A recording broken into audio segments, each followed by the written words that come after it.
Yo, what's up guys? It's Aphromoo here. We're gonna be going over the new big patch that came out. All the jungle changes, vision changes, you know, pings, dragons, all that sort of thing. Definitely a daunting role to get into, but I think these new changes make it super fun. So first of all, them adding the new jungle pets, probably one of my favorites over the years of them changing jungle, where they brought in, you know, the Noxian Ambercat, the Ixtali Ixamander, and then the Ionian Cloud Leaf. Now each pet provides, you know, a certain amount of buffs once you evolve it as you progress juggling throughout the game. The Embercat gives you, you know, extra damage and slow. Ixamander gives you health and slow resist. The Cloud Leaper gives you more movement speed. You know, the pets are a pretty interesting change there. You choose one to buy at the start of the game, so you get to really plan out how you're going to play. It feels like the jungle pool is a lot wider now. There's much more you can play because the pets do so much more damage, they heal you on every camp. It's definitely a really good step forward. I helped actually get a friend into jungle for the first time for one of the games, and I told them that the recommended path was actually pretty good. Recommended path will spawn on the minimap or which camp you should go to.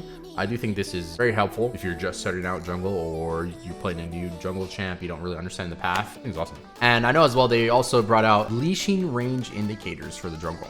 There's a lot of reward and, you know, gratification putting in the rounds in custom games where you practice your leashing range, how far you can pull it to be able to pull the other camp. I know a lot of my junglers always are doing this, you know, hop in a custom real quick, practice their clear.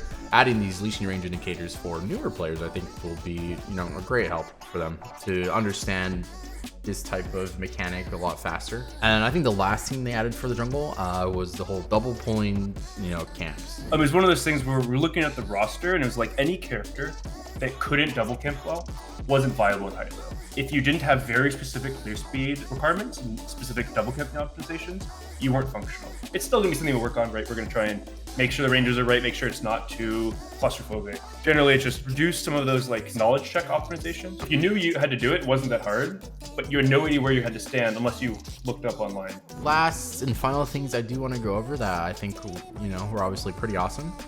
The communication updating that they did add, they did do a revamp on how they all look. The other part I did really enjoy was the whole vision ping thing. I'm a support player, and once I started doing my, you know, little roam timer out of base, vision clear, if my teammate had saw the ward and didn't clear it, you know, I would put a little indicator there.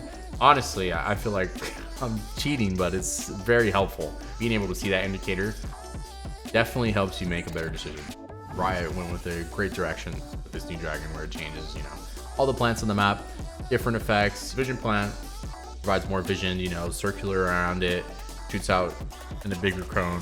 Also the explosion plant being like double the distance. I'm pretty sure we're going to see some cool plays with that. And overall, I do think the Chemtech Drake was pretty good. I think overall all the changes are going in a great direction, especially for new players being able to learn the jungle role a lot more easier, I would say.